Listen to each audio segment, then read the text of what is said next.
Hello everyone. जय हिंद। मैं हूं महेंद्र और आप देख रहे हैं माही पाठशाला चैनल।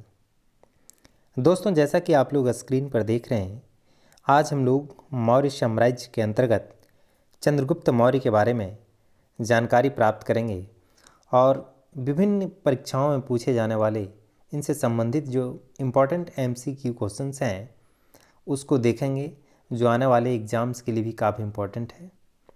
तो चलिए सबसे पहले हम लोग थोड़ा सा इसके बैकग्राउंड को जान लें। मौर्य साम्राज्य का उदय उत्तर भारत में उस समय हुआ जब यह राजनैतिक उथल पुथल के दौर से गुजर रहा था। इस समय एक ओर जहां पूरा उत्तरी पश्चिम भारत तथा पंजाब सिकंदर के आक्रमण को झेल रहा था, वहीं दूसरी ओर उत्तर भारत की मुख्य भाग मगध में वहां के शासक धनानंद के लोभ, अत्याचार और उत्पीड़न से जनता अत्यंत दुखी थे। जिस समय सिकंदर भारत छोड़कर वापस मकदूनिया के लिए रवाना हुआ, उस समय पूरा उत्तर भारत एक तरह से राजनीतिक निराशा, अवसाद तथा अस्थिरता से पीड़ित था। इतिहास इस समय एक ऐसे महानायक को ढूंढ रहा था जो उत्पीड़ित, क्षुब्ध तथा भयाक्रांत जनता को शांति एवं सुरक्षा प्रदान कर सके और उत्तर भारत की राजनीतिक शून्यता को भर सके। इन्हीं परिस्थितियों में मौर्य वंश के संस्थापक चंद्रगुप्त मौर्य का आविर्भाव हुआ, जिसने उपर्युक्त समस्याओं से उत्तर भारत को निजात दिलाया। चंद्रगुप्त ने न सिर्फ विदेशी आक्रमणकारियों से उत्तरी पश्चिमी भारत को आज़ाद कराया, बल्कि आतताई एवं अत्याचारी धनानंद को परास्त कर मगध से नंद वंश को समाप्त कर जनता को राहत प्रदान की। तो आइए अब हम लोग चंद्रगुप्त मौर्य से जुड़ी हुई जितने भी इम्पोर्टेंट क्वेश्चन हैं उसको एक एक करके देखते हैं और साथ ही साथ उसकी व्याख्या को भी देखते हैं। तो चलिए, सबसे पहला क्वेश्चन है, प्रथम भारतीय साम्राज्य स्थापित किया गया था? ए कनिष्क द्वारा, बी हर्ष द्वारा, सी चंद्रगुप्त मौर्य द्वारा, डी समुद्रगुप्त द्वारा। दोस्तों, प्रथम भारतीय साम्राज्य की स्थापना जो है वह चंद्रगुप्त मौर्य के द्वारा ही किया गया था। थोड़ा सा इसका डिटेल्स हम लोग देख लेते हैं। यहाँ पर चंद्रगुप्त मौर्य की गणना भारत के महान शासकों में होती है। वह भारत का प्रथम ऐतिहासिक सम्राट था। वह ऐसा पहला सम्राट था जिसने बृहत्तर भारत पर अपना शासन स्थापित किया और जिसका विस्तार ब्रिटिश साम्राज्य से बड़ा था। उसके साम्राज्य की सीमा ईरान से मिलती थी। उसने ही भारत को सर्वप्रथम राजनीतिक रूप से एकबद्ध किया था। नेक्स्ट क्वेश्चन हम लोग देखते हैं, निम्नलिखित में से कौन सा सबसे पुराना राजवंश है? दोस्तों, यहाँ पर 4 ऑप्शंस दिए हुए हैं, अर्थात 4 राजवंश के नाम दिए हुए हैं, जिसमें से सबसे पुराना राजवंश कौन सा है ये पूछा गया है। ऑप्शन है ए गुप्त, बी वर्धन वंश, सी मौर्य वंश, डी कुषाण वंश। दोस्तों, इन चारों में से सबसे जो पुराना राजवंश है वह मौर्य राजवंश ही है। यहाँ पे हम लोग देख सकते हैं कि मौर्य राजवंश का जो काल था वह 323 ईसा पूर्व से 184 ईसा पूर्व तक था। मौर्य राजवंश की स्थापना चंद्रगुप्त मौर्य ने की थी। इसके बाद कुषाण वंश के बाद गुप्त राजवंश, जिसका काल था 319 से 550 ईस्वी, और इसके बाद वर्धन राजवंश ने प्राचीन भारत पर शासन किया था। नेक्स्ट क्वेश्चन है, सेंड्रोकोट्स से चंद्रगुप्त मौर्य की पहचान किसने की थी?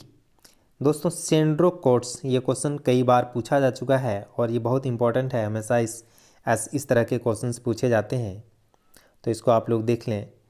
क्वेश्चन है, सेंड्रोकोट्स से चंद्रगुप्त मौर्य की पहचान किसने की थी? ए विलियम्स जोन्स ने, बी वी स्मिथ ने, सी आर के मुखर्जी ने, डी आर भंडारकर ने। दोस्तों, विलियम जोन्स पहले विद्वान थे जिन्होंने सेंड्रोकोट्स की पहचान मौर्य शासक चंद्रगुप्त मौर्य से की थी। एरियन तथा प्लूटार्क ने चंद्रगुप्त मौर्य को एंड्रोकोट्स के रूप में वर्णित किया है।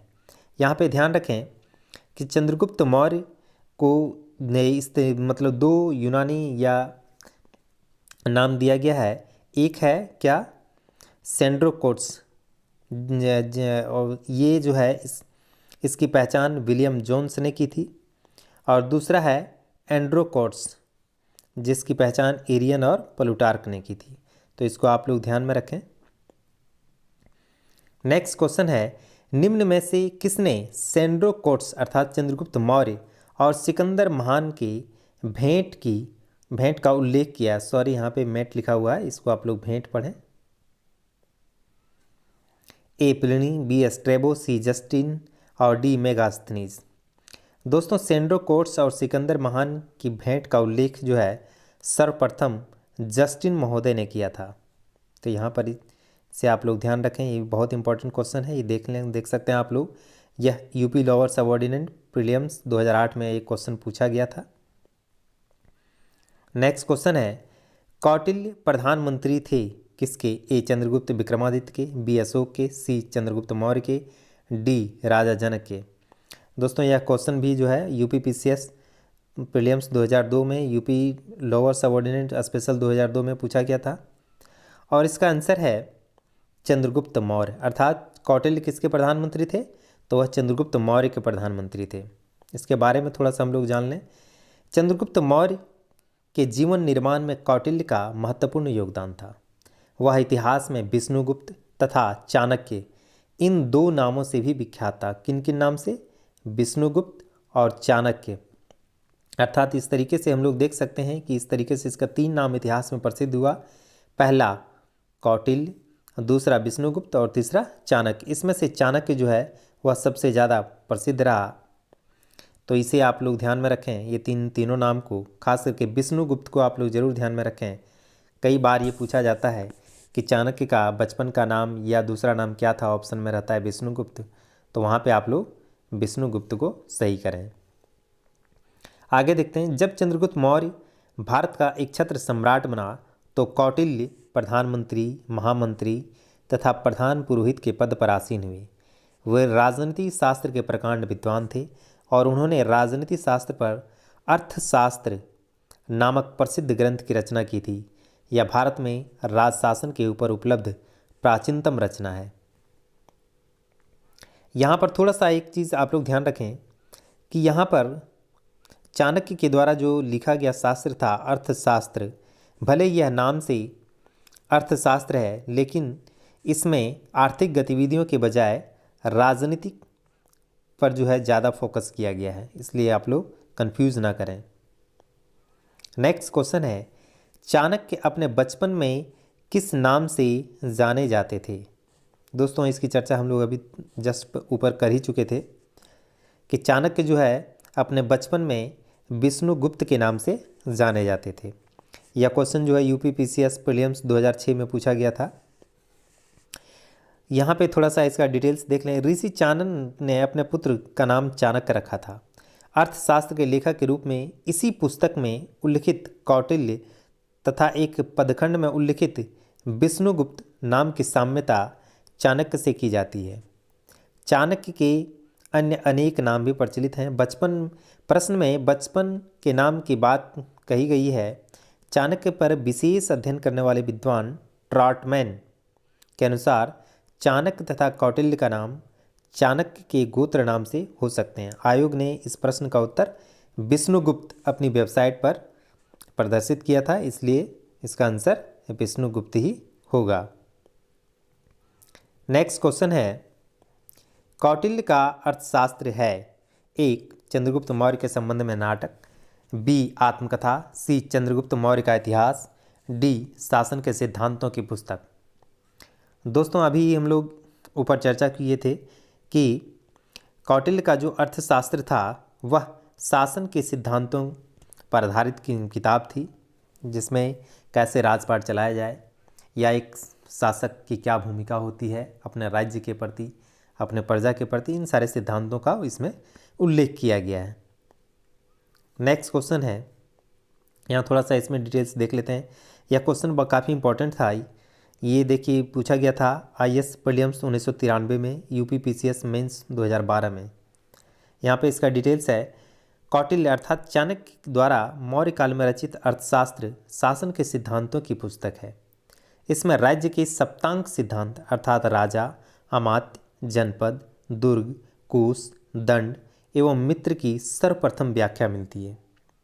अर्थशास्त्र से तत्कालीन प्रशासन एवं कृषि व्यवस्था की भी विस्तृत जानकारी प्राप्त होती है।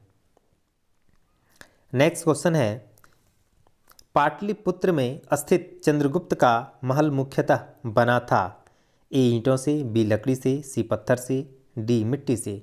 दोस्तों यह क्वेश्चन देख सकते हैं आप लोग 41वीं बीपीएससी प्रीलिम्स 1996 में पूछा गया था। इसका आंसर होगा किससे? लकड़ी से। बिहार में पटना अर्थात पाटलिपुत्र के समीप बुलंदी बाग एवं कुम्भरार में की गई खुदाई से मौर्य काल के लकड़ी के विशाल भवनों के अवशेष प्रकाश में आए हैं। इन्हें प्रकाश में लाने का श्रेय स्नूपर महोदय को है। बुलंदी बाग से नगर के परकोटे के अवशेष तथा कुम्भरार से राजा प्रसाद के अवशेष प्राप्त होते हैं। यह इसमें थोड़ा सा आप लोग जो और चीज़ों को ध्यान दें वो ये है कि ये बुलंदी बाग या कुम्भरार जो खुदाई की गई थी या फिर यहाँ जो भग्नावशेष प्राप्त हुए हैं उसमें सबसे बड़ा जो श्रेय जाता है उनका वो स्नूपर महोदय को जाता है। इसलिए आप लोग इसे ज़रूर ध्यान में रखें। यह क्वेश्चन कई बार पूछा गया है। या ये भी पूछा जाता है कि चंद्रगुप्त मौर्य के द्वारा जो महल बनाया गया था वह कहाँ से प्राप्त हुआ है, तो वह कुम्भरार से प्राप्त हुआ है। इसे भी आप लोग ध्यान में रखें।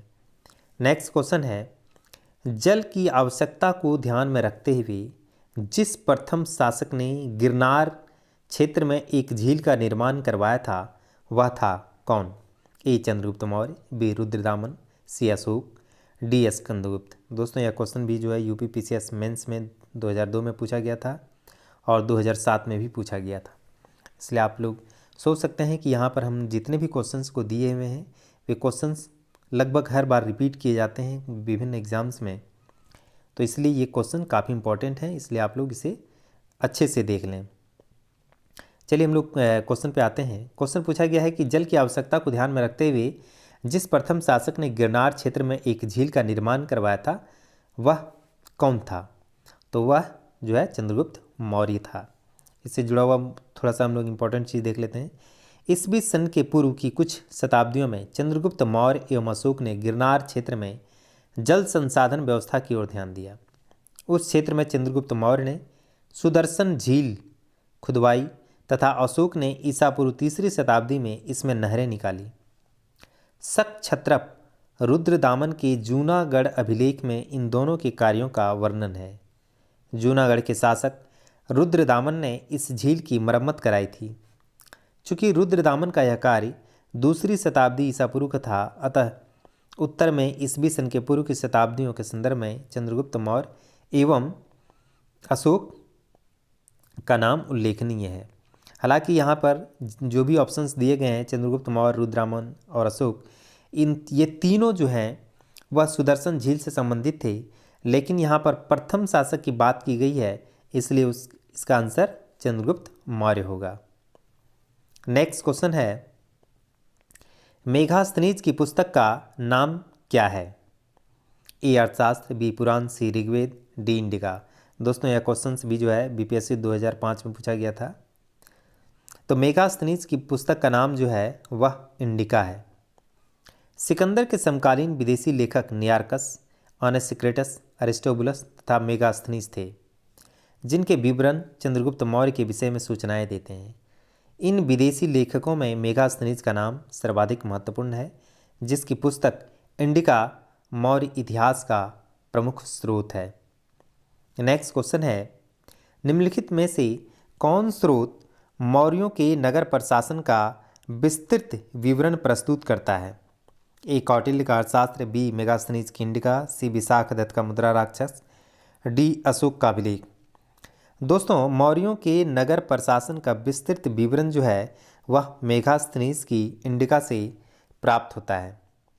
पाटलिपुत्र नगर के प्रशासन का विवरण मेघास्थनीज की इंडिका से प्राप्त होता है।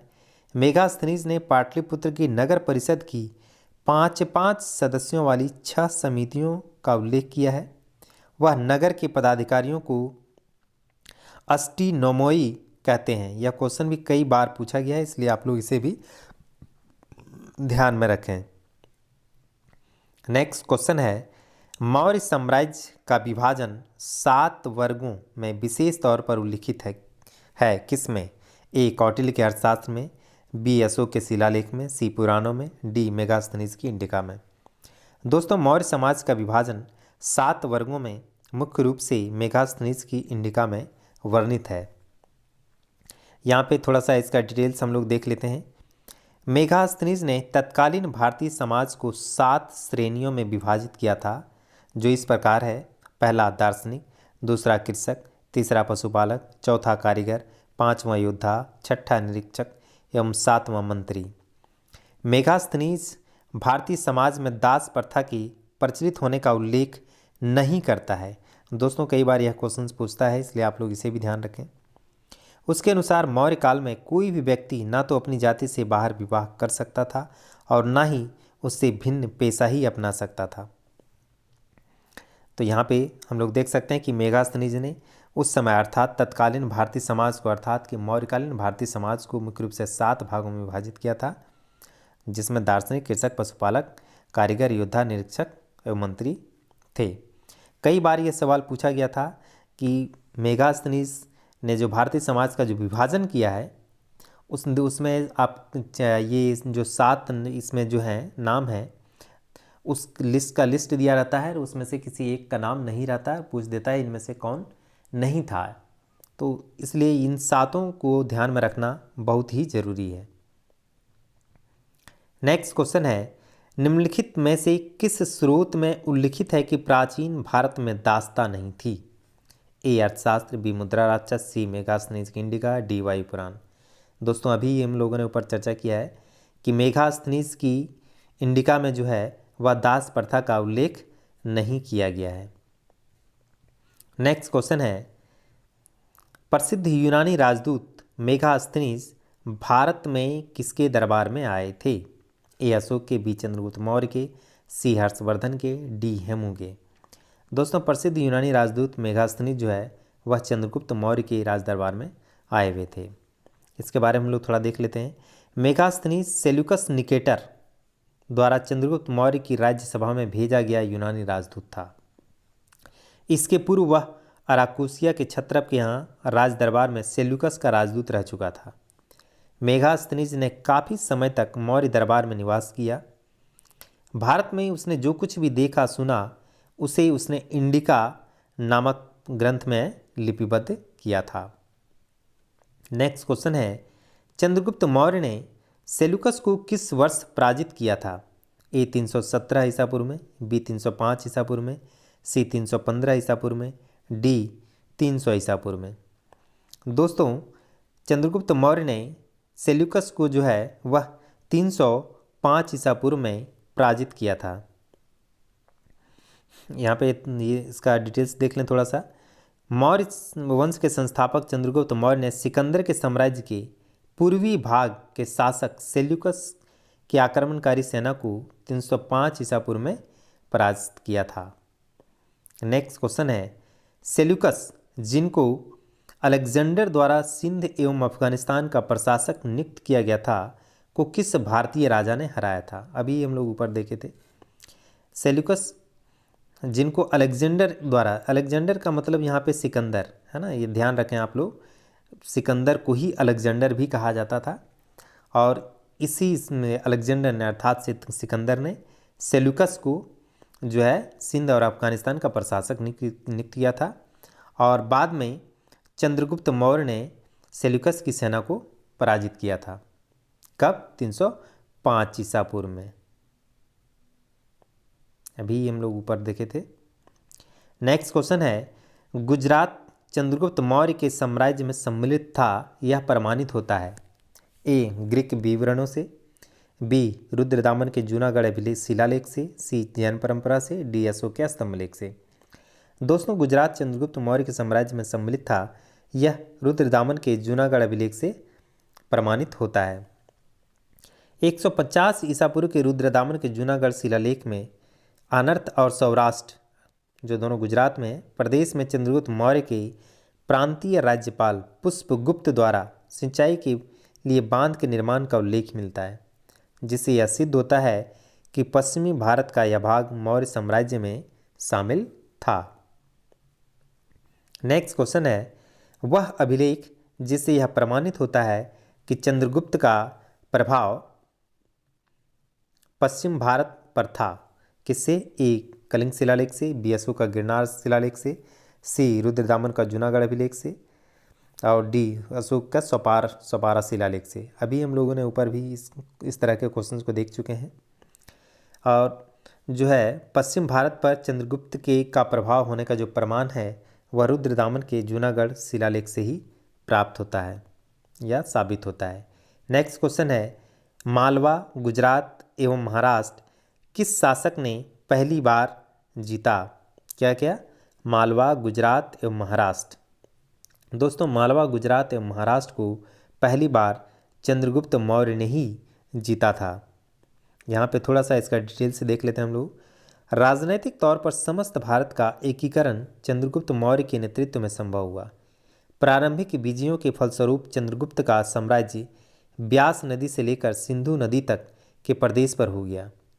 रुद्रदामन के अभिलेखों से पश्चिमी भारत पर उसका अधिकार प्रमाणित होता है। जैन ग्रंथों के अनुसार सौराष्ट्र के साथ साथ अवंती पर भी चंद्रगुप्त मौर्य का अधिकार था। उसकी मृत्यु के समय उसके साम्राज्य का विस्तार पश्चिम में हिंदुकुश पर्वत से पूरब में बंगाल की खाड़ी तक तथा उत्तर में हिमालय की श्रृंखलाओं से दक्षिण में मैसूर तक था। नेक्स्ट क्वेश्चन है, निम्नलिखित में से किस मौर्य राजा ने दक्कन की विजय प्राप्त की थी? ए अशोक, बी बिंदुसार, सी चंद्रगुप्त, डी कुणाल। दोस्तों, यह क्वेश्चन जो है बीपीएससी 2003 में पूछा गया था। तो यहाँ पे हम लोग देख सकते हैं कि दक्षिण भारत की जो सर्वप्रथम विजय दक्षिण भारत को सर्वप्रथम जिस शासक ने विजित किया था वो चंद्रगुप्त मौर्य था। मौर्य साम्राज्य के संस्थापक चंद्रगुप्त मौर्य ने दक्षिण भारत की विजय प्राप्त की थी। इस संदर्भ में अशोक के अभिलेखों, जैन एवं तमिल साक्ष्यों से जानकारी प्राप्त होती है। दक्षिण भारत के अनेक स्थलों में अशोक के अभिलेख प्राप्त हुए हैं, किंतु अशोक ने एकमात्र कलिंग विजय ही की थी। अतः ऐसी स्थिति में दक्षिण में विजय का श्रेय जो है हमें चंद्रगुप्त मौर्य को ही देना पड़ेगा, क्योंकि बिंदुसार की विजय अत्यंत संदिग्ध है एवं इतिहास में उसे एक विजेता के रूप में स्मरण भी नहीं किया जाता है। जैन एवं तमिल साक्ष्य भी चंद्रगुप्त मौर्य की दक्षिण विजय की पुष्टि करते हैं। इस तरह से इस क्वेश्चन का आंसर जो है वह चंद्रगुप्त मौर्य होगा। नेक्स्ट क्वेश्चन है, निम्नांकित में से किसकी तुलना मैकियावेली के प्रिंस से की जा सकती है? ए कालिदास का मालविकाग्निमित्रम, बी कौटिल्य का अर्थशास्त्र, सी वात्स्यायन का कामसूत्र, और डी तिरुवल्लुवर का तिरुकुरल। दोस्तों, यह क्वेश्चन जो है यूपी पीसीएस प्रीलिम्स 1994 में पूछा गया था। यहाँ पर हम सबसे पहले ये जाने कि मैकियावेली का जो प्रिंस था वह राजनीति पर आधारित एक बहुत बड़ा ग्रंथ है। और मैकियावेली जो थे वो बहुत बड़े राजनीतिज्ञ थे। उसी तरीके से यहाँ पे हम लोग देख सकते हैं कि जो है कौटिल्य जो थे वह भी एक बहुत बड़े कूटनीतिज्ञ और राजनीतिज्ञ थे, और इन्होंने जो अर्थशास्त्र की रचना की इसी की तुलना जो है वह मैकियावेली के प्रिंस से की जाती है। नेक्स्ट क्वेश्चन है, कौटिल्य के अर्थशास्त्र में किस पहलू पर प्रकाश डाला गया है? हम लोग इसकी भी चर्चा ऊपर कर चुके हैं, फिर भी हम लोग देखते हैं। यहाँ पे क्वेश्चन है, कौटिल्य के अर्थशास्त्र में किस पहलू पर प्रकाश डाला गया है? ए राजनीतिक जीवन पर, ए आर्थिक जीवन पर, बी राजनीतिक नीतियों पर, सी धार्मिक जीवन पर, और डी सामाजिक जीवन पर।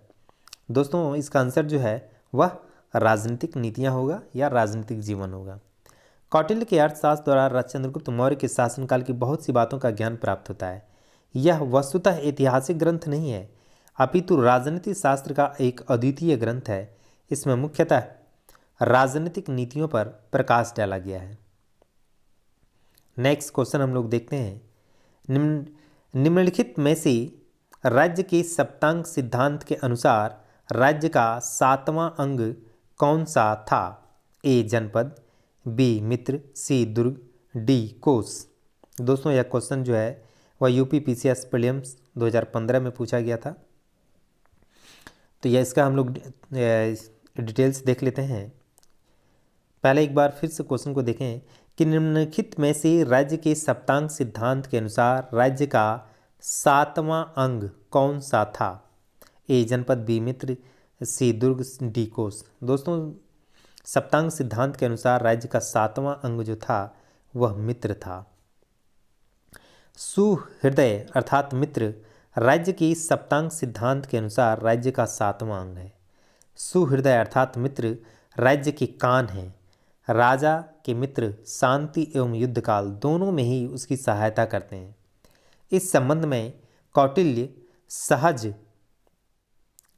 सहज अर्थात कि आदर्श तथा कृत्रिम मित्र में भेद करते हैं।